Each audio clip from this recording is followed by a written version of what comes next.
ಗುರುಭ್ಯೋ ನಮಃ. ಬ್ರಹ್ಮಶ್ರೀ ನಾರಾಯಣ ಗುರುಗಳ ಹಾಗೂ ಗೋಕರ್ಣನಾಥ ದೇವರ ಆತ್ಮಶಕ್ತಿ ವಿವಿಧ ಸಹಕಾರಿ ಸಂಘ ಉದ್ಘಾಟನೆಗೊಳ್ಳುತ್ತಿದ್ದು ತನ್ನ 9ನೇ ಒಂದು ಹುಟ್ಟುಹಬ್ಬವನ್ನು ಆಚರಿಸುವ ಈ ಶುಭ ಸಂದರ್ಭದಲ್ಲಿ ಈ ಕಾರ್ಯಕ್ರಮಕ್ಕೆ ಬಂದು ನಮ್ಮೊಂದಿಗೆ ಜೋಡಿಸಿದಂಥ ಎಲ್ಲ ನಮ್ಮ ಸದಸ್ಯ ಬಾಂಧವರಿಗೆ ನಾನು ಆರ್ಥಿಕವಾಗಿ ಶುಭಾಶಯ ಕೊಡ್ತೇನೆ. ಹಾಗೆಯೇ ವೇದಿಕೆಯಲ್ಲಿರುವಂತಹ ಆತ್ಮಶಕ್ತಿ ವಿವಿಧ ಸಹಕಾರಿ ಸಂಘದ ನಿರ್ದೇಶಕರೇ ಹಾಗೂ ಈ ಸಂಸ್ಥೆಯ ಎಲ್ಲ ಸಿಬ್ಬಂದಿ ವರ್ಗದವರೇ, ಆತ್ಮಶಕ್ತಿ ಸಹಕಾರಿ ಸಂಘವು 2012ರ 30ನೇ ಜನವರಿಯಲ್ಲಿ ಶ್ರೀ ಜನಾರ್ದನ ಪೂಜಾರಿಯವರ ಅಮೃತಾಸನದಿಂದ ಉದ್ಘಾಟನೆಗೊಂಡು ಈಗ ತನ್ನ 9ನೇ ವರ್ಷದ ಹುಟ್ಟುಹಬ್ಬದ ಈ ಸುಸಂದರ್ಭದಲ್ಲಿ ತನ್ನ ಸ್ವಂತ ಒಂದು ನೆಲೆಯನ್ನು ಕಾಣುವ ನಿಟ್ಟಿನಲ್ಲಿ ಈಗಾಗಲೇ ಪಡಿಯಲ್ಲಿ ತನ್ನ ಸ್ವಂತ ಕಟ್ಟಡದ ಕಾಮಗಾರಿಯ ಕೆಲಸ ಕೊನೆಯ ಹಂತದಲ್ಲಿ ನಡೀತಾ ಇದೆ. ಇನ್ನೊಂದು 3-4 ತಿಂಗಳಲ್ಲಿ ಇದರ ಕಾಮಗಾರಿ ಪೂರ್ಣಗೊಂಡು ತನ್ನ ದಶಮಾನೋತ್ಸವವನ್ನು ತನ್ನ ಸ್ವಂತ ಕಟ್ಟಡದಲ್ಲೇ ನೆರವೇರಿಸಬೇಕು ಎನ್ನುವ ನಿಟ್ಟಿನಲ್ಲಿ ತಮ್ಮೆಲ್ಲರ ಸಹಕಾರದೊಂದಿಗೆ ಇಷ್ಟೊಂದು ಎತ್ತರಕ್ಕೆ ಬೆಳೆಯಲಿಕ್ಕೆ ಅನುವು ಮಾಡಿಕೊಟ್ಟಿದ್ದೀರಾ. ಆತ್ಮಶಕ್ತಿ ಸಹಕಾರಿ ಸಂಘ ಕೇವಲ 22 ಲಕ್ಷದ ಬಾಳು ಬಂಡವಾಳದೊಂದಿಗೆ ಅಂದಿನ 9 ವರ್ಷದ ಹಿಂದೆ ಪ್ರಾರಂಭಗೊಂಡಂಥ ಸಂಸ್ಥೆ ಇದೀಗ 125 ಕೋಟಿಯ ಒಂದು ತಮ್ಮ ದುಡಿಯುವ ಬಂಡವಾಳದೊಂದಿಗೆ ಸಹಕಾರಿ ಕ್ಷೇತ್ರದಲ್ಲೇ ವಿಶಿಷ್ಟವಾದ ಲಾಭಕಾಲ ನೀಡಿ ಮುನ್ನುಗ್ಗುವಂಥ ಸಹಕಾರಿ ಸಂಘವಾಗಿ ಬೆಳೆದಿದೆ. ಈ ಸಂದರ್ಭದಲ್ಲಿ ನಿಜವಾಗಿ ನಮ್ಮೆಲ್ಲ ಗ್ರಾಹಕರು ಹಾಗೂ ನಮ್ಮೆಲ್ಲ ಸದಸ್ಯರು ನಮ್ಮೊಂದಿಗೆ ವ್ಯವಹಾರ ನಡೆಸಿದಂಥ ಎಲ್ಲ ನಮ್ಮ ಸದಸ್ಯ ಬಾಂಧವರುಗಳಿಗೆ ನಾನು ಆಭಾರಿಯಾಗಿದ್ದೇನೆ. ಯಾಕಂತ ಹೇಳಿದ್ರೆ ಒಂದು ಸಹಕಾರಿ ಸಂಸ್ಥೆ ಇಷ್ಟೊಂದು ಎತ್ತರಕ್ಕೆ ಬೆಳೆಯಬೇಕಾದ್ರೆ ಅದರೊಂದಿಗೆ ಅದರ ಗ್ರಾಹಕರು ಮುಖ್ಯ, ಅದರ ಜೊತೆಯಲ್ಲಿ ಆ ಗ್ರಾಹಕರಿಗೆ ಸೇವೆ ನೀಡುವಂತಹ ಸಿಬ್ಬಂದಿ ವರ್ಗ ಕೂಡ ಅಷ್ಟೇ ಮುಖ್ಯ. ಈ ನಿಟ್ಟಿನಲ್ಲಿ ನಮ್ಮ ಸಿಬ್ಬಂದಿ ವರ್ಗದವರು ಕೂಡ ನಮ್ಮೊಂದಿಗೆ ಕೈಜೋಡಿಸಿ ಈ ಆಡಳಿತ ಮಂಡಳಿಗೆ ಒಳ್ಳೆಯ ಸಹಕಾರವನ್ನು ನೀಡಿದ್ದೀರಾ. ಹಾಗೆ ಈ ಸಂಸ್ಥೆಯ ಬೆಳವಣಿಗೆಯಲ್ಲಿ ಸಿಬ್ಬಂದಿಗಳಿಗೂ ಕೂಡ ನಾವು ವಿವಿಧ ಸವಲತ್ತುಗಳನ್ನು ಏನು ಸರ್ಕಾರದ ಮಾನ್ಯತೆ ಮೂಲಕ ಬೇಕಾದ ಎಲ್ಲ ಸವಲತ್ತುಗಳನ್ನು ನೀಡ್ತಾ ಬಂದಿದ್ದೇವೆ. ಈಗಾಗಲೇ ಸುಮಾರು 70 ಸಿಬ್ಬಂದಿಗಳು ನಮ್ಮ ಸಂಸ್ಥೆಯಲ್ಲಿ ಕಾರ್ಯನಿರ್ವಹಿಸ್ತಾ ಇದ್ದಾರೆ. ಪಿಗ್ಮಿ ಏಜೆಂಟಾಗಿ ಸುಮಾರು 68 ಜನ ಸಿಬ್ಬಂದಿಗಳು ಕಾರ್ಯನಿರ್ವಹಿಸ್ತಾ ಇದ್ದಾರೆ. ಹಾಗೆ ವಿವಿಧ ಸ್ಥಳಗಳಲ್ಲಿ ಯಾಕಂತೇಳಿದ್ರೆ ನಮ್ಮ ಚಿನ್ನಾಭರಣ ಪರೀಕ್ಷಕರಾಗಲಿ ಅಥವಾ ಮೌಲ್ಯಮಾಪಕರಾಗಲಿ ಅಥವಾ ಕಾನೂನು ಸಲಹೆಗಾರರು ವಿವಿಧ ಹಂತದಲ್ಲಿ ಈ ಸಂಸ್ಥೆ ಮೂಲಕ ಸುಮಾರು 150ಕ್ಕೂ ಮಿಕ್ಕಿ ಜನರಿಗೆ ಒಂದು ಅವರ ನಿತ್ಯದ ದುಡಿಮೆಯ ಒಂದು ಪಾಲನ್ನು ಈ ಸಂಸ್ಥೆ ನೀಡ್ತಾ ಇದೆ ಅಂತ ಹೇಳಿಕ್ಕೆ ನಿಮಗೆ ತುಂಬ ಹೆಮ್ಮೆ ಆಗ್ತಾ ಇದೆ. ಸಹಕಾರಿ ಸಂಸ್ಥೆಯ ಬೆಳವಣಿಗೆ ಇರಬೇಕಾದ್ರೆ ಸದಸ್ಯರ ಅವಶ್ಯಕತೆಗಳಿಗೆ ಅನುಕೂಲವಾಗಿ ನಾವು ನಮ್ಮ ಕಾರ್ಯವೈಖರಿಯನ್ನು ಮಾಡಿಕೊಡಬೇಕು. ಈ ನಿಟ್ಟಿನಲ್ಲಿ ಈಗಾಗಲೇ ನಾವು ವಿವಿಧ ಸೇವೆಗಳ ಮೂಲಕ ರಾಜ್ಯದ ರಾಷ್ಟ್ರ ಮಟ್ಟದಲ್ಲಿ ನಾವು ಪ್ರಶಸ್ತಿಯನ್ನು ಕೂಡ ಪಡೆದಿದ್ದೇವೆ. ಇದೆಲ್ಲ ನಿಮಗೆ ತಿಳಿದಿರುವ ವಿಷಯ. ಹೀಗಾಗಿ ಇಂದಿನ ಈ ಒಂದು ಗ್ರಾಹಕ ಸಭೆಯಲ್ಲಿ ನಾನು ಗ್ರಾಹಕರಿಗೆ ವಿನಂತಿಸುವುದಿಷ್ಟೇ, ನೀವು ನೀಡುವಂಥದ್ದು ಯಾವುದೇ ನಮಗೆ ನಮ್ಮ ಸಲಹೆಯನ್ನು ತಗೊಳ್ತೇವೆ. ನಮ್ಮ ಸಂಸ್ಥೆಯ ಬೆಳವಣಿಗೆಗೆ ನೀವು ಸದಾ ನಿಮ್ಮ ಸಲಹೆ ನೀಡಿ. ನಾವು ಕೂಡ ಪ್ರತಿದಿನ ಕೆಲಸದ ವತಿಯಲ್ಲಿ ಅಧ್ಯಕ್ಷರ ನಿರ್ದೇಶಕರುಗಳು ಬೆಳಿಗ್ಗೆ ಹೊತ್ತಿನಲ್ಲಿ ನಾವು ಸಂಸ್ಥೆಯನ್ನು ಹಾಜರಿರ್ತೇವೆ. ನೀವು ಅಲ್ಲಿ ಕೂಡ ನೇರವಾಗಿ ಬಂದು ಕೂಡ ನಿಮ್ಮ ಏನಾದರೂ ಸಲಹೆಗಳನ್ನು ನೀಡಬಹುದು ಅಂತ ಹೇಳ್ತಾ ನೀವು ಗ್ರಾಹಕ ಸಭೆಯಲ್ಲಿ ನಿಮ್ಮ ಸಲಹೆ ಸೂಚನೆ ನೀಡುವುದರ ಮೂಲಕ ನಮ್ಮನ್ನು ಇನ್ನಷ್ಟು ಎತ್ತರಕ್ಕೆ ಬೆಳೆಯಲು ಪ್ರೋತ್ಸಾಹಿಸಬೇಕು ಅಂತ ವಿನಂತಿಸುತ್ತಾ ನಿಮಗೆ ಮಾತನಾಡುತ್ತೇನೆ. ಧನ್ಯವಾದಗಳು.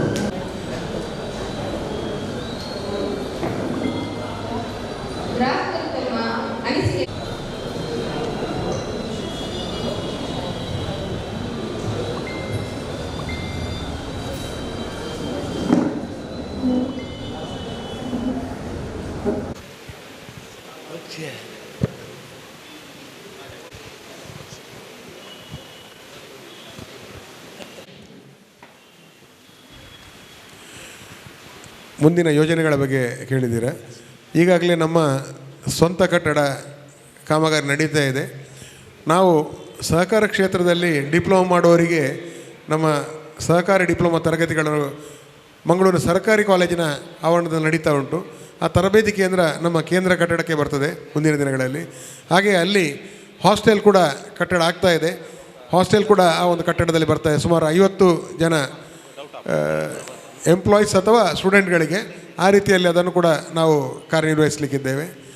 ಹಾಗೆ ನಮ್ಮ ಸ್ವಂತ ಕಟ್ಟಡ ಆದಮೇಲೆ ನಾವು ಬೇರೆ ಬೇರೆ ರೀತಿಯ ಕೌಶಲ್ಯ ನೈಪುಣ್ಯ, ಯಾಕಂತ ಹೇಳಿದ್ರೆ ಈಗಾಗಲೇ ಸರ್ಕಾರ ಕೂಡ ಒಂದು ಕೌಶಲ್ಯ ಅಭಿವೃದ್ಧಿ ಯೋಜನೆ ಹಾಕ್ಕೊಂಡಿದೆ. ಅದಕ್ಕೂ ಕೂಡ ನಾವು ಉತ್ಸುಕರಾಗಿದ್ದೇವೆ. ಅದನ್ನು ಮುಂದಿನ ದಿನಗಳಲ್ಲಿ ನಾವು ನಮ್ಮ ಸದಸ್ಯರಿಗೆ ಅಥವಾ ಸ್ವಸಹಾಯ ಗುಂಪುಗಳಿಗೆ ಅದನ್ನು ಮಾಡಲಿಕ್ಕೆ ನಾವು ಇಷ್ಟಪಟ್ಟಿದ್ದೇವೆ. ಅದನ್ನು ಮುಂದುವರಿಸ್ತೇವೆ ಸರ್. ಸ್ನೇಹಿತರೆ ಕೇಳಿ, ಇನ್ನೊಂದು ವಿಶೇಷವಾಗಿ ನಾನು ಗ್ರಾಹಕರಿಗೆ ಹೇಳಲಿಕ್ಕೆ ಬಯಸ್ತೇನೆ.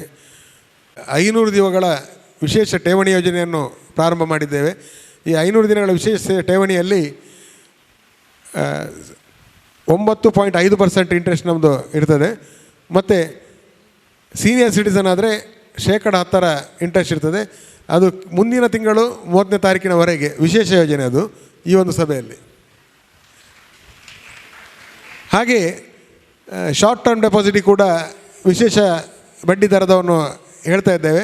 ಅದು ಕೂಡ ಶಾರ್ಟ್ ಟರ್ಮ್ ಕೂಡ ನಿಮ್ಮದು 2 ತಿಂಗಳ ಅವಧಿಯ ಠೇವಣಿಗೆ ಕೂಡ ಅದನ್ನು 90 ದಿವಸದ ಠೇವಣಿ ಕೂಡ ವಿಶೇಷ ಬಡ್ಡಿ ದರದ ಯೋಜನೆ ಹಾಕ್ಕೊಂಡಿದ್ದೇವೆ. ನಿಮಗೆಲ್ಲರಿಗೂ ಕೂಡ ಅದರ ಮಾಹಿತಿಯನ್ನು ನೀಡಲಿಕ್ಕಿದ್ದಾರೆ ನಮ್ಮ ಸಿಬ್ಬಂದಿಗಳು. ಸೇವೆಗಳಲ್ಲಿ ಯಾವುದೇ ಬ್ಯಾಂಕಿಗೆ ಕೂಡ RTGS ನೆಫ್ಟ್ ನಮ್ಮ ಸಂಸ್ಥೆಯಲ್ಲಿ ಆಗ್ತಾ ಇದೆ. ನೀವು ಎಲ್ಲರಿಗೂ ಕೂಡ ನಿಮ್ಮ ಮಿತ್ರರಿಗೂ ಕೂಡ ಹೇಳಿ. ಯಾಕಂತ ಹೇಳಿದ್ರೆ ಶನಿವಾರ 2ನೇ ಮತ್ತು 4ನೇ ಶನಿವಾರ ರಜೆ ಇರ್ತದೆ. ಆ ದಿನಗಳಲ್ಲೂ ಕೂಡ ನಮ್ಮಲ್ಲಿ ಸೇವೆ ಲಭ್ಯ ಇದೆ RTGS ನೆಫ್ಟ್. ಯಾಕಂತೇಳಿ ಬ್ಯಾಂಕ್ ಬೇರೆ ಬೇರೆ ಬ್ಯಾಂಕ್ಗಳನ್ನು ಕಂಡವನು. ಒಂದು ಅಂತಾರಾಷ್ಟ್ರೀಯ ಗುಣಮಟ್ಟದ ಬ್ಯಾಂಕ್ಗಳಲ್ಲಿ ನಾವು ಸರ್ವೇ ಸಾಮಾನ್ಯ ಅವರ ಕೊಡುವಂಥ ಸರ್ವಿಸ್ ಇರ್ಬೋದು, ಅವರ ಉಡುಗೆ ತೊಡುಗೆಗಳನ್ನು ನೋಡಿ ನಾವು ಏನಾದರೂ ಇಲ್ಲಿ ಸಹಕಾರ ಸಂಘದ ಒಂದು ಬ್ಯಾಂಕ್ ಅದು ಇದೆ ಅಂತ ಹೇಳಿದರೆ ಆತ್ಮಶಕ್ತಿ ವಿವಿಧೋದ್ದೇಶ ಬ್ಯಾಂಕ್ ಅಂತ ಹೇಳ್ಬೋದು. ಯಾಕಂತ ಹೇಳಿದರೆ ಅಲ್ಲಿರುವಂಥ ಸಿಬ್ಬಂದಿ ವರ್ಗ ಆಗಿರಲಿ, ಅವರ ಉಡುಗೆ ತೊಡುಗೆಗಳು, ಅವರ ಸಮವಸ್ತ್ರಗಳು, ಅವರ ನಗುಮುಖದ ಸೇವೆ ನಾನು ತುಂಬ ಸಂಸ್ಥೆ ಅವರ ಬ್ರ್ಯಾಂಚ್ಗಳಲ್ಲೆಲ್ಲ ಕಂಡಿದ್ದೇನೆ. ಹಾಗೆ ಅಲ್ಲಿರುವ ಡೈರೆಕ್ಟ್ರುಗಳು ಅಷ್ಟೇ ತುಂಬ ಸಮಾಧಾನ ಚಿತ್ತರಾದಂಥ ಡೈರೆಕ್ಟ್ರುಗಳು. ಇದಕ್ಕೆ ನನಗೆ ಏನು ಸಲಹೆ ಕೊಡಬೇಕು ಅಂತ ಅನ್ನಿಸೋದಿಲ್ಲ. ಯಾಕೆಂತ ಹೇಳಿದರೆ ಇದಕ್ಕೆ ಇಂಥ ಸಂಸ್ಥೆಗೆ ಸಲಹೆ ಕೊಡಬೇಕು ಅಂತ ಹೇಳಿದರೆ ಅದು ಒಂದು ಅಧಿಕ ಪ್ರಸಂಗ ಆಗ್ತದೆ ಅಂತ ನನ್ನ ಭಾವನೆ. ನನ್ನ ಮಟ್ಟಿಗೆ ಹೇಳೋದಾದರೆ ತುಂಬ ಸೇವೆಯನ್ನು ಸಲ್ಲಿಸ್ತಾ ಇದೆ. ಮುಂದಿನ ದಿನಗಳಲ್ಲಿಯೂ ಅದೇ ರೀತಿಯ ಸೇವೆಯನ್ನು ನಾವು ನಿರೀಕ್ಷೆ ಮಾಡ್ತಾ ಇದ್ದೇವೆ. ಅಧ್ಯಕ್ಷರ ಮುಂದಾಳತ್ವದಲ್ಲಿ ಇದೇ ರೀತಿ ಸಂಸ್ಥೆ ಬೆಳೀಲಿ ಅಂತ ನಾನು ಹಾರೈಸ್ತಾ ಇದ್ದೀನಿ. ಹರಿವು ಧನ್ಯವಾದ. ಅಭಿಮಾನದ ಮಾತುಗಳಿಗೆ ಶಾಖೆಗಳಾಗಬೇಕು, ಬಡವರಿಗೆ ಹೆಚ್ಚು ಉದ್ಯೋಗ ನಿಮ್ಮ ಸಂಸ್ಥೆಯಿಂದ ದೊರಕಬೇಕು ಅನ್ನೋದೊಂದು ಆಶಯ ಸರ್. ನೀವು ಹೇಳಿದ ಮಾತಿಗೆ ನಾನು ಉತ್ತರಿಸಲೇಬೇಕು. ಯಾಕಂತ ಹೇಳಿದ್ರೆ ನಮ್ಮ ಸಂಸ್ಥೆಯಲ್ಲಿ ನಾವು ಈಗಾಗಲೇ ಇರುವಂಥ ಸಿಬ್ಬಂದಿಗಳ ಒಂದು ನೀವು ತಿಳ್ಕೊಂಡ್ರೆ, ಅವರ ಹಿನ್ನೆಲೆ ತಿಳ್ಕೊಂಡ್ರೆ ಹೆಚ್ಚಿನ ಗ್ರಾಹಕರಿಗೆ ಗೊತ್ತಿದೆ. ಅವರ ಆರ್ಥಿಕವಾಗಿ ಅವರ ಕುಟುಂಬದ ಹಿನ್ನೆಲೆ ನಾವು ಮಾರ್ಕ್ ಹಾಕ್ತೇವೆ ಇಂಟರ್ವ್ಯೂಯಲ್ಲಿ. ಅದು ತದನಂತರವೇ ನಾನು ಯಾಕಂತ ಹೇಳಿದ್ರೆ ನನಗೆ ತಿಳಿದ ಮಟ್ಟಿಗೆ ಹೆಚ್ಚಿನವರು ಸಿಂಗಲ್ ಪೇರೆಂಟ್ಸ್ ಅಥವಾ ಅಪ್ಪ ಅಮ್ಮ ಇಬ್ಬರು ಕಳ್ಕೊಂಡವರು ಕೂಡ ನಮ್ಮಲ್ಲಿ ಸಿಬ್ಬಂದಿಗಳಿದ್ದಾರೆ. ನಾನು ಬಾಕಿ ವಿಚಾರಗಳು ನಿಮ್ಮಲ್ಲಿ ಹೇಳಲಿಕ್ಕೆ ಆಗೋದಿಲ್ಲ. ಅವರ ಮನೆಯ ಹಾಗೂ ಅವರ ಆರ್ಥಿಕ ಹಾಗೂ ಆರೋಗ್ಯ ಪರಿಸ್ಥಿತಿಯನ್ನು ನೋಡಿಕೊಂಡು ನಾವು ಕೊಟ್ಟಿದ್ದೇವೆ. ತುಂಬ ನಾನು ಹೇಳಬೇಕಂತ ಹೇಳಿದ್ರೆ 99.9% ಕಡು ಬಡವರಿಗೆ ನೋಡಿ ನಾವು ಕೊಟ್ಟಂಥ ಉದ್ಯೋಗ ಅಂತ ನಾನು ಹೇಳ್ಬೋದು. ಯಾಕಂತ ಹೇಳಿದ್ರೆ ಸಂಸ್ಥೆಯಲ್ಲಿ ನಾನು ನೋಡ್ಕೊಂಡು ಇನ್ನೂ ಅಸಾವಿ ಮುಂದೆ ನಾವು ಇಂಟರ್ವ್ಯೂಯಲ್ಲಿ ಫಸ್ಟ್ ಮಾರ್ಕ್ ಹಾಕುವಂಥದ್ದೇ ಅದಕ್ಕೆ, ತದನಂತರ ಬಾಕಿದನ್ನು ಹಾಕ್ಕೊಳ್ತೇವೆ. ಹಾಗೆ ಈಗಿನ ಒಂದು ಕ್ರೈಟೀರಿಯಾ ಬಂದಿದೆ. ಯಾಕೆಂತ ಹೇಳಿದ್ರೆ ಅವರು ಪರೀಕ್ಷೆ ಕೂತ್ಕೊಳ್ಳೇಬೇಕು. ಪರೀಕ್ಷೆಯಲ್ಲಿ ಬರೆದ ನಂತರವೇ ಅವರಿಗೆ ನಾವು ಇಂಟರ್ವ್ಯೂಯಲ್ಲಿ ಬರಲಿಕ್ಕೆ ಆಗೋದು. ಇಂಟರ್ವ್ಯೂ ಬರುವಾಗ ಇಂಟರ್ವ್ಯೂಲ್ಲಿ ಕಮಿಟಿಯಲ್ಲಿ ನಾವು ಕೇವಲ 3 ಜನ ಮಾತ್ರ ನಮ್ಮ ಸಂಸ್ಥೆಯವರು ಇರ್ತೇವೆ, 2 ಹೊರಗಿನವರು ಇರ್ತಾರೆ. ಅವ್ರಿಗೆ ಕೂಡ ನಾವು ಅದನ್ನು ಹೇಳಿದ್ದೇವೆ, ನಾವು ಬಡವರನ್ನು ನೋಡಿ ನಾವು ಆಗ್ತಾ ಇರುವಂಥ, ನೀವು ಕೂಡ ಅದಕ್ಕೆ ಸಹಕರಿಸಿ ಅಂತ ಕೇಳಿದ್ದೇವೆ. ಅದರ ಪ್ರಕಾರ ನಡೀತಾ ಉಂಟು ಇಷ್ಟವರೆಗೆ. ಮುಂದಿನದು ನಾನು ಹೇಳಲಿಕ್ಕೆ ಸಾಧ್ಯ ಇಲ್ಲ. 2-3 ಶಾಖೆಗಳು ಈ ಆರ್ಥಿಕ ಸಾಲಿನಲ್ಲಿ 1 ಶಾಖೆ, ತದನಂತರದಲ್ಲಿ 2-3 ಶಾಖೆಗಳು ಉದ್ಘಾಟನೆಗೊಳ್ಳಲಿಕ್ಕಿದೆ. ಅದರ ಮಾಹಿತಿಯನ್ನು ನಿಮಗೆ ಮುಂದಿನ ದಿನಗಳಲ್ಲಿ ನೀಡ್ತೇವೆ. ಜೀವಂತ ನಿದರ್ಶನ ಏನು ಅಂತ ಹೇಳಿದರೆ ಕರೋನಾದ ಸಮಯದಲ್ಲಿ ತುಂಬ ಆರ್ಥಿಕವಾಗಿ ಸಂಕಷ್ಟ ಇರುವ ಸಮಯದಲ್ಲಿ ಖುದ್ದಾಗಿ ನಮ್ಮ ಪರಿಸರದ ಹತ್ತಿರದ ಒಂದು ಇವರ ಸಂಸ್ಥೆಯ ಸಿಬ್ಬಂದಿಗಳ ಯೋಗಕ್ಷೇಮ ವಿಚಾರಿಸಲಿಕ್ಕೆ ಖುದ್ದಾಗಿ ಅಧ್ಯಕ್ಷರು ನನಗೆ 2 ಸಲ ಫೋನ್ ಮಾಡಿದರು.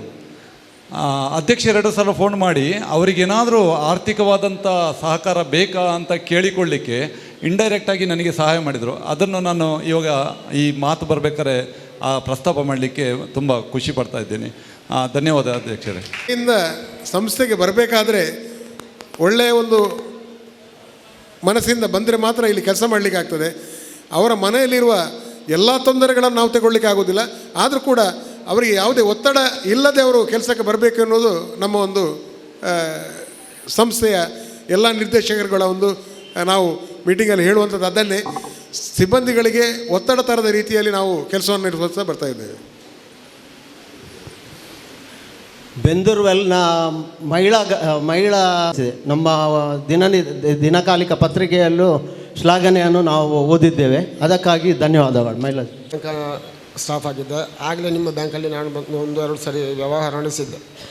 ಆಗ ನಿಮ್ಮ ಬ್ಯಾಂಕಿನ ಕಾರ್ಯಚಟುವಟಿಕೆ ಮತ್ತು ನೀವು ಕೊಟ್ಟಿರುವಂಥ ಬ್ಯಾಂಕಿನ ಸಿಬ್ಬಂದಿಗಳು ಕೊಟ್ಟಿರುವಂಥ ಅಷ್ಟೊಂದು ಕ್ವಿಕ್ಕಾಗಿ ಸರ್ವಿಸನ್ನು ನೋಡಿ ನಾನು ಅಟ್ರಾಕ್ಟ್ ಆಗಿದ್ದೆ. ನಾನು ಕೂಡ ಈಗಲೂ ಕೂಡ ಅದನ್ನು ಮುಂದುವರಿಸ್ತಾ ಇದ್ದೇನೆ. ನಿಮ್ಮ ಸಂಸ್ಥೆಯ ಗ್ರಾಹಕರು ನಿಮ್ಮ ಸಲಹೆ ಒಳ್ಳೆಯ ಸಲಹೆ. ನಾವು ಈಗಾಗಲೇ ನಮ್ಮ ಎಲ್ಲ ಶಾಖೆಗಳಲ್ಲೂ ಕೂಡ ಕನಿಷ್ಠ 3 ಸಿಬ್ಬಂದಿಗಳನ್ನು ನೇಮಿಸಿದ್ದೇವೆ.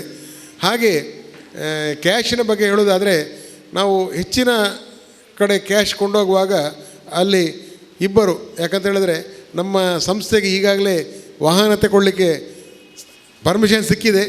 ನಮಗೆ ಸರಿಯಾದ ನಿಲ್ಲಿಸುವ ವ್ಯವಸ್ಥೆ ನಮ್ಮ ಸ್ವಂತ ಕಟ್ಟಡ ಇಲ್ಲದ ನಾವು ವಾಹನವನ್ನು ಖರೀದಿಸಿಲ್ಲ. ಯಾಕಂತ ಹೇಳಿದ್ರೆ ಕೆಲವೊಂದು ಸಂಸ್ಥೆ ನೋಡ್ಬೋದು, ಇದು ಸಿಕ್ಕಿದ ಕೂಡಲೇ ವಾಹನ ತಗೊಳ್ಳೋರಿತ್ತು. ನಾವು ಹಂತಕ್ಕೆ ಹೋಗಲಿಲ್ಲ. ನಾವು ದ್ವಿಚಕ್ರ ವಾಹನದಲ್ಲೇ 2 ಕಳಿಸುವ ವ್ಯವಸ್ಥೆಯನ್ನು ಮಾಡ್ತಾ ಇದ್ದೇವೆ. ಅದರ ಜೊತೆಯಲ್ಲಿ ಸಿಬ್ಬಂದಿಗಳಿಗೆ ಸೂಕ್ತ ಭದ್ರತೆಯ ಇನ್ಶೂರೆನ್ಸನ್ನು ನಾವು ಮಾಡಿದ್ದೇವೆ. ಹಾಗೂ ಸ್ಟಾಫ್ ಇನ್ಶೂರೆನ್ಸ್ ಇದೆ, ಸೆಕ್ಯೂರಿಟಿ ಬಗ್ಗೆ ಕ್ಯಾಶ್ ಇನ್ಶೂರೆನ್ಸ್.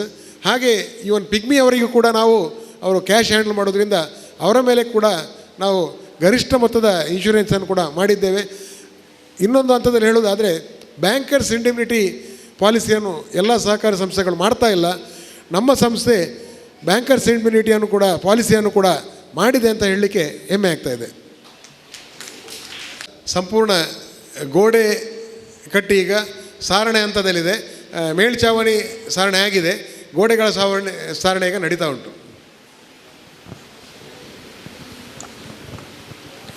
3 ಫ್ಲೋರ್ ಕೂಡ ಆಗಿದೆ.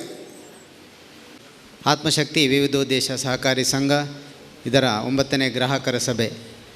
ಇಂದಿನ ಈ ಸಭೆಯಲ್ಲಿ ವೇದಿಕೆಯಲ್ಲಿ ಆಸೀನರಾಗುವಂತಹ ನಮ್ಮ ಸಂಘದ ಅಧ್ಯಕ್ಷರು ಹಾಗೂ ಎಲ್ಲ ನಿರ್ದೇಶಕರು ಹಾಗೂ ನಮ್ಮ ಸದಸ್ಯರೇ, ಇವತ್ತಿನ ಪ್ರಥಮ ಸಭೆ ಗ್ರಾಹಕರ ಸಭೆ. ಈ ಒಂದು ಸಭೆಯನ್ನು ಅತ್ಯಂತ ಅಚ್ಚುಕಟ್ಟಾಗಿ ನಿರ್ವಹಿಸಿದಂಥ ನಮ್ಮ ಸಂಘದ ಅಧ್ಯಕ್ಷರಾದಂಥ ಶ್ರೀ ಚಿತ್ತರಂಜನ್ ಬೋಳಾರವರಿಗೆ ಹಾರ್ದಿಕ ಅಭಿನಂದನೆಯನ್ನು ಅರ್ಪಿಸ್ತಾ ಇದ್ದೇನೆ. ಅದೇ ರೀತಿ ನಮ್ಮ ಸಂಘದ ಎಲ್ಲ ನಿರ್ದೇಶಕರುಗಳು ಒಂದೇ ಮಾತಲ್ಲಿ ನಾನು ಧನ್ಯವಾದವನ್ನು ಅರ್ಪಿಸ್ತಾ ಇದ್ದೇನೆ. ಅದೇ ರೀತಿ ನಮ್ಮ ಸಂಘದ ಮುಖ್ಯ ಕಾರ್ಯನಿರ್ವಹಣಾಧಿಕಾರಿಯವರಿಗೂ ಕೂಡ ಧನ್ಯವಾದವನ್ನು ಅರ್ಪಿಸ್ತಾ ಇದ್ದೇನೆ. ಹಾಗೆ ಈ ಇಂದು ಇರುವಂತಹ ಎಲ್ಲ ಸಂಘದ ಸದಸ್ಯರಿಗೆ ಹಾಗೂ ಸಲಹೆಗಾರರಿಗೆ ಹಾಗೂ ಈ ಒಂದು ಕಾರ್ಯಕ್ರಮದಲ್ಲಿ ಬಹಳ ಉತ್ತಮ ಸಲಹೆ ನೀಡಿದಂತಹ ಎಲ್ಲ ಗ್ರಾಹಕ ಬಂಧುಗಳು ಹಾಗೂ ನಮ್ಮ ಆತ್ಮಶಕ್ತಿಯ ಸದಸ್ಯರು ಹಾಗೂ ಇವತ್ತು ಒಂದು ಅಚ್ಚುಕಟ್ಟಾಗಿ ಕೇಟ್ರಿಂಗ್ ವ್ಯವಸ್ಥೆ ಮಾಡಿದಂಥ ಭಟ್ ಕೇಟರರ್ಸ್ ಅವರು ಹಾಗೂ ಮಾಧ್ಯಮ ಮಿತ್ರರು ಹಾಗೂ ಕಾರ್ಯಕ್ರಮವನ್ನು ನಿರ್ವಹಿಸಿದಂಥ ನಮ್ಮ ಸಿಬ್ಬಂದಿಗಳಿಗೆ ಹಾಗೂ ಒಳ್ಳೆ ಮೈಕಿನ ವ್ಯವಸ್ಥೆ ಮಾಡಿದಂಥ ಎಲ್ಲರಿಗೂ ಕೂಡ ಒಂದೇ ಮಾತಲ್ಲಿ ಧನ್ಯವಾದವನ್ನು ಅರ್ಪಿಸ್ತಾ